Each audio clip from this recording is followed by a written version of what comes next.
दर्शकों, शिवसेना उद्धव बालासाहेब ठाकरे पार्टी की दशहरा सभा मुंबई के शिवतीर्थ यानी दादर के शिवाजी पार्क में आयोजित की गई। इस सभा में उद्धव ठाकरे ने बीजेपी और एकनाथ शिंदे पर जोरदार निशाना साधा है और सबसे बड़ा और चौंकाने वाला उन्होंने ये भी संकेत दिया कि अजित पवार महायुति छोड़ देंगे।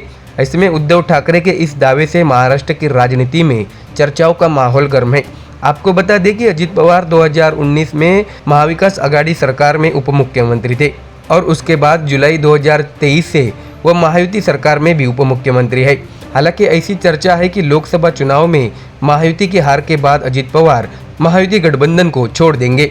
इस बीच उद्धव ठाकरे ने उनका जिक्र किया है और दावा किया है कि अजित पवार इस्तीफा दे देंगे। दरअसल उद्धव ठाकरे ने कहा है कि यह एक ऐसी लड़ाई है जो महाराष्ट्र की पहचान को परिभाषित करती है। जो महाराष्ट्र का वर्णन है जैसे मंगल देशा, पवित्र देशा, राकट देशा, कोमल देशा, यह दलभद्र देशा नहीं है, ज्ञान की भूमि है। इस विवरण को कायम रखना है। लाचारों और गद्दारों के देशा ऐसा नहीं करना चाहिए। इसके साथ ही ठाकरे ने आगे कहा है कि चाहे कुछ भी हो जाए, मैं महाराष्ट्र को बीजेपी के पास नहीं जाने दूंगा। फुले अंबेडकर, छत्रपति शिवाजी महाराज के महाराष्ट्र को मोदी शाह के हाथों नहीं जाने दिया जाएगा, ऐसा उद्धव ठाकरे ने कहा है। वही उद्धव ठाकरे ने भी बयान दिया था कि अजित पवार महायुति में नहीं रहेंगे। ऐसे में ठाकरे के इस बयान से महायुति में टेंशन बढ़ सकती है। उद्धव ठाकरे ने अपने भाषण के दौरान कहा है कि अब पता चल गया है कि 70,000 करोड़ के घोटालेबाज भी शर्म से बाहर आने वाले हैं। उन्हें शर्म भी आ रही है, ऐसा सुना है। इसका घोटाला बहुत बड़ा है, उन्हें लगता है कि मेरा कुछ भी नहीं है। मैंने ये सुना है और ऐसी खबर है। ये सब उनको लग लाभो, लेकिन महाराष्ट्र उन्हें लूटने नहीं दिया जाएगा। मैं अपनी आखिरी सांस तक अपने महाराष्ट्र को मोदी शाह का नहीं बनने दूंगा। उद्धव ठाकरे ने दहाड़ते हुए कहा कि महाराष्ट्र शाहू फुले अंबेडकर और छत्रपति के महाराष्ट्र को मोदी के हाथों नहीं जाने देंगे। अपने भाषण के दौरान उन्होंने ये भी कहा है कि हमारे सामने यह लड़ाई मतलब महाभारत है। पांडव 5 थे और कौरव 100 थे। आप जानते हैं कि शकुनी मामा कौन है। सुई की नोक जितनी भी जगह न देने की कौरव को मस्ती थी। भाजपा भी आज वही भूमिका निभा रही है। उन्होंने बीजेपी पर तंज कसते हुए कहा है कि जिन लोगों ने संकट के समय आपका साथ दिया, जब महाराष्ट्र में बीजेपी को कोई पूछ नहीं रहा था, तो हमने बीजेपी को कंधे पर लिया। उद्धव ठाकरे ने आगे कहा कि आज हम बीजेपी को कंधा देना चाहते हैं। ऐसा बोलते हुए उन्होंने बीजेपी को आड़े हाथों लिया। इसके साथ ही आज दशहरा सभा में उद्धव ठाकरे ने हुंकार भरी कि हम एकजुट रहेंगे और अपनी सरकार लाएंगे। उन्होंने एकनाथ शिंदे की भी कड़ी आलोचना की। अपने भाषण में उन्होंने बदलापुर रेप केस के आरोपी अक्षय शिंदे के एनकाउंटर का भी जिक्र किया। तो वही आनंद दिघे के बहाने उद्धव ने एकनाथ शिंदे पर निशाना साधा है। उन्होंने कहा कि एक तरफ अब्दाली जैसे लोग हैं, लेकिन उन्हें इस बात का अंदाजा नहीं है कि ये शिवसेना है। ये जनता ही बाघ नाखून है। सब कुछ छीनने के बाद भी जनता माँ जगदम्बा की तरह मेरे साथ रही, इसलिए मुझे दिल्ली वासियों की परवाह नहीं है। ऐसे टिप्पणी करते हुए उन्होंने शिंदे पर निशाना साधा है। अब्दाली जैसे कितने भी लोग हमले कर ले, मैं भगवा सीने से लेकर खड़ा होने को तैयार हूँ। उद्धव ठाकरे ने कहा है कि ये शिवसैनिक मशाल बनकर सरकार को जलाए बिना नहीं रहेंगे। अक्षय शिंदे के एनकाउंटर का जिक्र करते हुए उद्धव ठाकरे ने एकनाथ शिंदे की भी आलोचना की। तो देखा दर्शकों, दशहरा के मौके पर उद्धव ठाकरे ने विधानसभा की तैयारी पर जोर दिया है।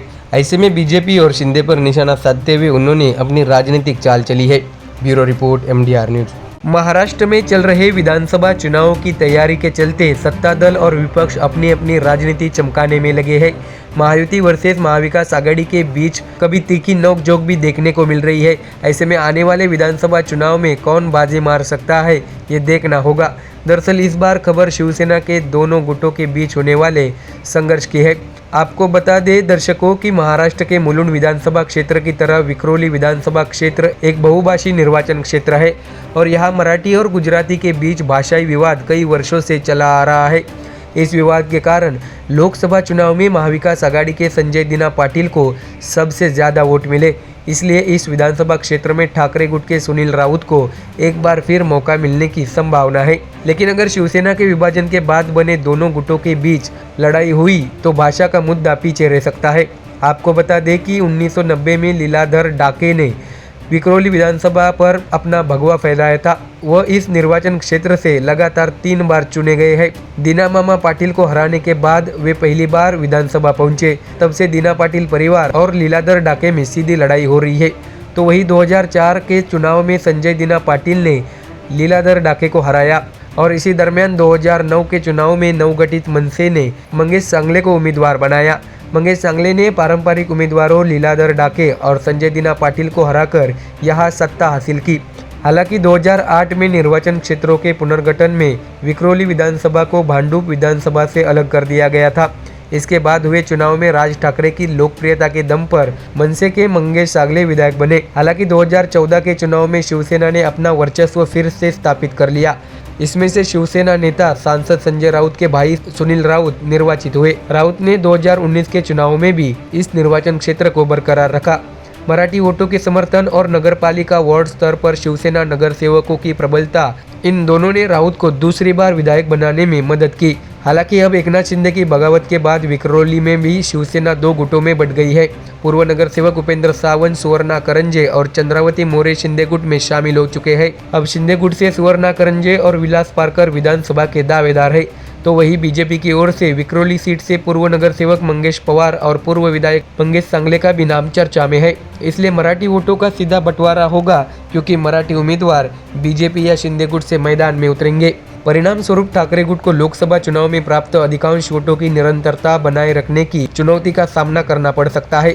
साथ ही यह भी चर्चा है कि विक्रोली विधानसभा सीट पर महायुति में सहयोगी दल एनसीपी अजित पवार पार्टी ने भी दावा किया है। आपको बता दें कि कुछ दिन पहले खबर आई थी कि शरद पवार गुट से एक चेहरा जल्द ही अजित पवार की पार्टी एनसीपी में शामिल होगा। यह चेहरा यही से दिए जाने की संभावना है। तो देखा अपने दोस्तों कि कैसे अब विधानसभा चुनाव के चलते मराठी और गुजराती विवाद फिर से जोर पकड़ रहा है। ऐसे में देखना होगा कि आने वाले दिनों में इन दोनों सीटों पर कौन कब्जा कर लेता है। Bureau report MDR news. दर्शकों, नासिक के देवलाली कैंप में फायरिंग रेंज में तोपखाने के अभ्यास के दौरान विस्फोट में 2 अग्निवीरों की मौत हो गई है। इस घटना को गंभीरता से लेते हुए सेना की ओर से जांच के आदेश भी दिए गए हैं। आपको बता दें कि इस बीच इस घटना के बाद विपक्ष एक बार अग्निपथ योजना को लेकर केंद्र की मोदी सरकार को घेरने की कोशिश कर रहा है। ऐसे में लोकसभा में विपक्ष के नेता राहुल गांधी ने भी इस योजना को लेकर मोदी सरकार से 3 सवाल पूछे हैं। आपको ये भी बता दें कि इस घटना पर राहुल गांधी ने सोशल मीडिया X पर पोस्ट कर टिप्पणी की है। उन्होंने अग्निवीरों की मौत पर दुख भी जताया है। अपने X हैंडल के पोस्ट में राहुल गांधी ने लिखा है कि नासिक में प्रशिक्षण के दौरान 2 फायरमैन गोविल विश्वराज सिंह और सैपतशीत की दुखद मौत। उन्होंने कहा कि मैं उनके परिवार के दुख में शामिल हूँ। ऐसे में राहुल गांधी ने केंद्र सरकार से 3 सवाल भी पूछे हैं। इस घटना ने एक बार फिर अग्निवीर योजना पर गंभीर सवाल खड़े कर दिए हैं, जिसका जवाब देने में भाजपा सरकार विफल रही है। राहुल गांधी का कहना है कि क्या गोविल और सैफत के परिवारों को समय पर मुआवजा मिलेगा, जैसे किसी भी शहीद जवान को वित्तीय सहायता दी जाती है? ऐसा सवाल राहुल गांधी ने उठाया है। आगे बोलते हुए अग्निशामक कर्मियों के परिवारों को पेंशन और अन्य सरकारी सुविधाओं का लाभ क्यों नहीं मिलेगा? अगर दोनों जवानों को जिम्मेदारियां और बलिदान बराबर है तो उनकी शहादत के बाद यह भेदभाव क्यों? ऐसा तीखा सवाल राहुल गांधी ने मोदी सरकार से पूछा है। इसके साथ ही अग्निपथ योजना सेना के साथ अन्याय और हमारे बहादुर सैनिकों के बलिदान का अपमान है। क्या एक सैनिक का जीवन दूसरे से अधिक मूल्यवान है? प्रधानमंत्री और रक्षा मंत्री को इसका जवाब देना चाहिए, ऐसी राहुल गांधी ने मांग की है। इस बीच राहुल गांधी ने देश के युवाओं से अग्निवीर योजना के खिलाफ आंदोलन में शामिल होने की भी अपील की है। उन्होंने कहा है कि आइए हम इस अन्याय के खिलाफ एक साथ खड़े हो। राहुल गांधी ने कहा है कि भाजपा सरकार की कृषिवीर योजना को रद्द करने और देश के युवाओं और सेना के भविष्य को सुरक्षित करने के लिए आज ही आप जय जवान आंदोलन में शामिल हो जाए। आपको बता दें कि देवलाली कैंप देश में तोफखाना बल का प्रमुख प्रशिक्षण केंद्र है। इस स्थान पर फोर्स में प्रवेश करने वाले फायरमैन समेत जवानों को आर्टिकल सेंटर में और अधिकारियों को आर्टिकल स्कूल में विभिन्न पाठ्यक्रमों के तहत प्रशिक्षण दिया जाता है। ऐसे में यह विस्फोट गुरुवार दोपहर को देवलाली फील्ड फायरिंग रेंज में हुआ, जब तोपखाने का अभ्यास चल रहा था। तो 2 अग्निशामक गोविल विश्वराज सिंह 20 साल और सैपतशीत 21 साल के, इन दोनों की मौत हो गई है। इस घटना के बाद जांच के आदेश दिए गए हैं। ऐसे में देश में चल रहे विधानसभा चुनाव के माहौल में राहुल गांधी को अग्निवीर योजना पर मोदी सरकार को घेरने का मौका मिल गया है। हालांकि देश का विपक्ष देश के सेना के शौर्य पर सवाल उठाने में पीछे नहीं रहा है। ऐसे में राहुल गांधी के इस आरोपों के बाद मोदी सरकार उन पर जवाबी पलटवार करेगा, इसमें कोई शक नहीं है। Bureau report MDR news. Maharashtra में विधानसभा चुनाव से पहले राजनीतिक माहौल काफी गर्म है। महायुति बनाम महाविकास आघाड़ी के बीच होने वाले मुकाबले में इस वक्त कौन बाजी मार सकता है? महाराष्ट्र के विधानसभा चुनाव में ये अभी से बताया नहीं जा सकता, क्योंकि दरअसल दल बदल और सत्ता की लहर महाराष्ट्र में इस वक्त काफी उफान पर है। एक और एनसीपी के टूट के बाद लोगों को लगा था कि शरद पवार राजनीतिक तौर पर खत्म हो जाएंगे, पर ऐसा बिल्कुल नहीं है। विधानसभा चुनाव से पहले पवार बीजेपी पर भारी पड़ते नजर आ रही है, और बात भी कुछ ऐसी है कि अभी तक बीजेपी के तगड़े उम्मीदवार नेता बीजेपी छोड़ सीधे एनसीपी शरद पवार गुट में शामिल हो चुके हैं। ऐसे में एक बार फिर शरद पवार ने बीजेपी का खेल बिगाड़ दिया है। क्या है पूरी खबर, आइए जानते हैं विस्तार से। दर्शकों, हाल ही में पंढरपुर में श्री विठ्ठल सहकारी चीनी फैक्ट्री के अध्यक्ष अभिजीत पाटिल ने वरिष्ठ नेता शरद पवार से मुलाकात की है। हालांकि लोकसभा चुनाव के दौरान पाटिल, जो पहले महाविकास आघाड़ी में थे, वे अचानक बीजेपी की ओर चले गए थे। लेकिन विधानसभा चुनाव से पहले अभिजीत पाटिल एनसीपी शरद चंद्र पवार पार्टी को समर्थन देकर बीजेपी को झटका दे सकते हैं। आपको ये भी बता दें कि अभिजीत पाटिल को देवेंद्र फडणवीस का करीबी माना जाता है, इसलिए सरमजीत घाटगे, हर्षवर्धन पाटिल, संजय काकड़े के बाद शरद पवार का फडणवीस के लिए एक और बड़ा झटका माना जा रहा है। ऐसे में अब अभिजीत पाटिल ने पहले ही म्हाडा विधानसभा क्षेत्र से चुनाव मैदान में उतरने का संकेत दिया था। उन्होंने केसरी कुश्ती प्रतियोगिता का आयोजन किया और विधानसभा के लिए तैयारी दिखाई थी। ऐसे में आपको बता दें कि अभिजीत पाटिल ने एक सुझावात्मक बयान देकर विधानसभा चुनाव लड़ने का इरादा जताया था कि वह सिर्फ कुश्ती खेलने के लिए नहीं बल्कि जीतने के लिए भी कुश्ती लड़ने आए हैं। इसलिए अभिजीत पाटिल के शरद पवार गुट में शामिल होकर चुनाव लड़ने की चर्चा को बल मिल रहा है। आपको बता दें कि म्हाडा लोकसभा क्षेत्र में राष्ट्रवादी कांग्रेस पार्टी शरद चंद्र पवार के बजाय महायुति के उम्मीदवार का समर्थन करने की पृष्ठभूमि में पंढरपुर में श्री विठ्ठल सहकारी चीनी फैक्ट्री पर जब्ती की कार्रवाई से अभिजीत पाटिल को बड़ी राहत मिली है।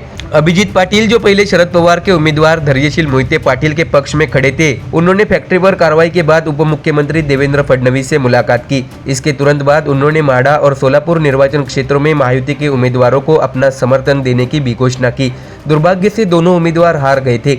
तो वहीं दूसरी ओर राष्ट्रवादी कांग्रेस पार्टी शरद चंद्र पवार के प्रदेश अध्यक्ष जयंत पाटिल ने अमरावती जिला अध्यक्ष प्रदीप राउत को पद से हटा दिया है। प्रदेश संगठन सचिव की नई जिम्मेदारी दिए जाने के बाद बिना चर्चा की नियुक्ति दिए जाने से नाराज राउत समेत कई पदाधिकारियों ने इस्तीफा दिया है और पार्टी ने पुनर्विचार न करने पर बगावत का संकेत भी दिया है।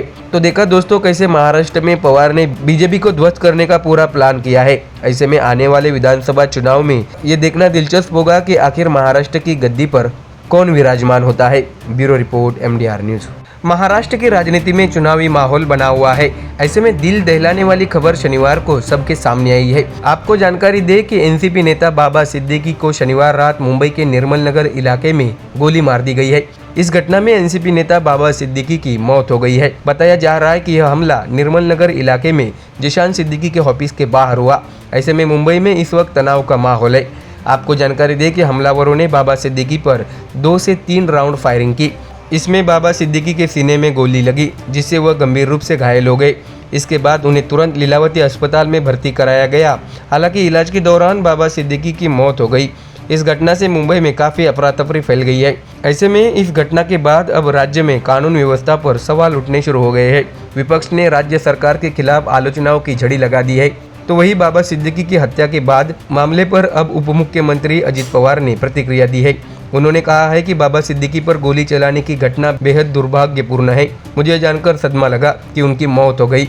हमलावरों के खिलाफ कड़ी कार्रवाई की जाएगी, ऐसा अजित पवार ने कहा है। दरअसल अजित पवार ने अपने एक्स हैंडल पर पोस्ट किया है। उन्होंने लिखा है कि राष्ट्रवादी कांग्रेस पार्टी नेता, पूर्व राज्य मंत्री, लंबे समय से विधानमंडल के सदस्य मेरे सहयोगी बाबा सिद्दीकी पर गोलीबारी की घटना बहुत दुर्भाग्यपूर्ण, निंदनीय और दर्दनाक है। मुझे यह जानकर सदमा लगा कि इस घटना में उनकी मौत हो गई। मैंने अपना अच्छा सहकर्मी मित्र खो दिया है। मैं इस कायरतापूर्ण हमले की कड़ी निंदा करता हूँ। मैं बाबा सिद्दीकी को अपनी भावपूर्ण श्रद्धांजलि भी अर्पित करता हूँ। उन्होंने आगे लिखा है कि घटना की गहनता से जांच कराई जाएगी और हमलावरों के खिलाफ सख्त कार्रवाई की जाएगी।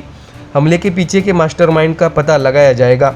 बाबा सिद्दीकी के निधन से हमने एक अच्छा नेता खो दिया है, जिन्होंने अल्पसंख्यक भाइयों के लिए लड़ाई लड़ी और सर्वधर्म सद्भाव के लिए प्रयास किया। उनका निधन एनसीपी के लिए एक बड़ी क्षति है। अजित पवार ने लिखा है कि मैं जिशान सिद्दीकी और सिद्दीकी परिवार और उनके कार्यकर्ताओं के दुख में शामिल हूँ। तो वही इसके साथ ही सीएम शिंदे ने भी बाबा सिद्दीकी के मौत पर अपनी प्रतिक्रिया दी है। उन्होंने कहा है कि शनिवार को बाबा सिद्दीकी पर हमला कर दिया गया, बाद में इलाज के दौरान उनकी मौत हो गई। यह घटना बेहद दुर्भाग्यपूर्ण है। इस मामले में 2 आरोपियों को गिरफ्तार किया गया था। इसमें से एक आरोपी हरियाणा का रहने वाला तो दूसरा उत्तर प्रदेश का रहने वाला है। शिंदे ने यह भी कहा है कि मुंबई पुलिस कुशलता से काम कर रही है। मुख्यमंत्री एकनाथ शिंदे ने मीडिया को जानकारी दी है कि जो भी आरोपी होगा उसके खिलाफ सख्त कार्रवाई की जाएगी। दर्शकों, आपको जानकारी दे कि सारा घटनाक्रम ऐसा रहा है कि बाबा सिद्दीकी को 3 लोगों ने गोली मार दी। इसमें वो गंभीर रूप से घायल हो गए। इसके बाद उन्हें लीलावती अस्पताल में भर्ती कराया गया। हालांकि इलाज के दौरान उनकी मौत हो गई। इसके बाद विपक्षी दल ने गृह प्रशासन पर सवालिया निशान खड़ा कर दिया है। इस बीच पुलिस ने जानकारी दी है कि हमलावरों द्वारा फायरिंग करने के बाद पुलिस ने 2 आरोपियों को हिरासत में ले लिया है। यह भी खबर है कि एक आरोपी फरार हो गया है और पुलिस उसकी तलाश कर रही है। तो देखा दर्शकों, अब एनसीपी नेता बाबा सिद्दीकी की मौत के बाद एक बार फिर महाराष्ट्र की राजनीति भड़क उठी है, जिससे विपक्ष को सरकार पर निशाना साधने का मौका मिला है। अब देखना होगा कि आने वाले दिनों में महाराष्ट्र की राजनीति पर इसका कितना असर पड़ता है। Bureau report MDR news. दर्शकों, देश में इस वक्त विधानसभा चुनाव का माहौल है। ऐसे में उत्तर प्रदेश में 10 विधानसभा सीटों पर उपचुनाव होंगे। समाजवादी पार्टी ने इसमें 6 सीटों पर अपनी उम्मीदवारी की घोषणा भी कर दी है। ऐसे में इस पर भारतीय राष्ट्रीय कांग्रेस पार्टी की ओर से दी गई प्रतिक्रिया ने सवाल खड़े कर दिए हैं। आपको बता दें कि कांग्रेस के उत्तर प्रदेश प्रभारी अविनाश पांडे ने कहा, उपचुनाव के लिए उम्मीदवारों की घोषणा करने से पहले समाजवादी पार्टी ने इंडिया गठबंधन की समन्वय समिति के साथ किसी भी तरह की चर्चा नहीं की है। इसके अलावा उन्होंने उम्मीदवारों के नामों की घोषणा करने से पहले हमें विश्वास में नहीं लिया है। अविनाश पांडे ने आगे कहा है कि हमें इस बात की जानकारी नहीं दी गई थी कि समाजवादी पार्टी उम्मीदवारों के नामों की घोषणा करेगी। हम इस समय इस पर कोई प्रतिक्रिया या विरोध नहीं करेंगे, ऐसा भी उन्होंने कहा। आपको बता दें कि समाजवादी पार्टी और कांग्रेस की सबको उम्मीद थी कि ये दोनों पार्टियां साथ मिलकर चुनावी मैदान में होंगे, लेकिन अब इन दोनों पार्टियों में मतभेद सामने आने लगे हैं। सीटों के बंटवारे पर भी नाराज कांग्रेस ने ये भी कहा है कि इंडिया गठबंधन की समन्वय समिति जो निर्णय लेगी हम उसे स्वीकार करेंगे। Uttar Pradesh Congress committee India alliance के निर्णय को बिना किसी विरोध के स्वीकार करेगी। अविनाश पांडे ने कहा कि लोकसभा चुनाव में हमें बड़ी सफलता मिली है। उत्तर प्रदेश में लोगों ने इंडिया अलायंस पर भरोसा दिखाया है, इसलिए हम बिल्कुल भी अति आत्मविश्वास में नहीं हैं। लेकिन हमें विश्वास है कि हमारा संगठन और इंडिया गठबंधन मजबूत हो रहा है। हमने संगठन को मजबूत और सशक्त बनाने के साथ साथ चुनाव की भी तैयारी शुरू कर दी है। गठबंधन की संभावना अंत तक बनी रहेगी। हम इंडिया अलायंस के रूप में चुनाव का सामना करना जारी रखेंगे। आपको बता दें कि इस बीच समाजवादी पार्टी के नेता और विधायक रविदास मेहरोत्रा ने कहा कि इन सभी सीटों पर बीजेपी को हराने में समाजवादी पार्टी सबसे आगे रही है। वो हमारी सीटें हैं, इसलिए हमने वहां अपने उम्मीदवारों की घोषणा कर दी है। बाकी 4 सीटों पर हम कांग्रेस पार्टी से बातचीत कर रहे हैं। हमें गठबंधन करने की उम्मीद है। अगर कांग्रेस ने हरियाणा में समाजवादी पार्टी और आम आदमी पार्टी को अपने साथ ले लिया होता तो शायद कुछ और नतीजा होता, लेकिन कांग्रेस ने वहां समाजवादी पार्टी को कोई सीट नहीं दी। इसके बजाय पूरे राज्य को भाजपा को सौंप दिया गया। ऐसा तंज भी कांग्रेस पर समाजवादी पार्टी की ओर से कसा गया है। समाजवादी पार्टी ने आगे कहा कि हम उत्तर प्रदेश में बीजेपी को हराना चाहते हैं, इसलिए हमने 6 उम्मीदवारों की सूची की घोषणा की है। बाकी सीटों पर हम कांग्रेस से चर्चा जरूर करेंगे। तो देखा दर्शकों, कैसे अब इंडिया अलायंस के बीच भी दरारें पड़नी शुरू हो गई है और इसका सबसे बड़ा कारण हरियाणा में कांग्रेस की हार है, क्योंकि हरियाणा में कांग्रेस ने अकड़ दिखाते हुए इंडिया अलायंस के किसी भी साथी दल को सीट बंटवारों में शामिल नहीं किया और कांग्रेस भी हार गई। ऐसे में अब इंडिया अलायंस में बदले की राजनीति देखने को मिल रही है कि अखिलेश यादव की पार्टी यूपी में कांग्रेस यानी राहुल गांधी पर भारी पड़ती नजर आ रही है और उन्होंने कांग्रेस से बिना पूछे 10 विधानसभा के उपचुनाव में 6 जगहों पर अपने उम्मीदवार घोषित कर दिए हैं। अब देखना यह है कि बची हुई 4 सीटों पर क्या कांग्रेस और समाजवादी पार्टी में गठबंधन होता है या फिर कांग्रेस अकेले दम पर 10 सीटों पर अपने उम्मीदवार उतारते हैं। Bureau report MDR news.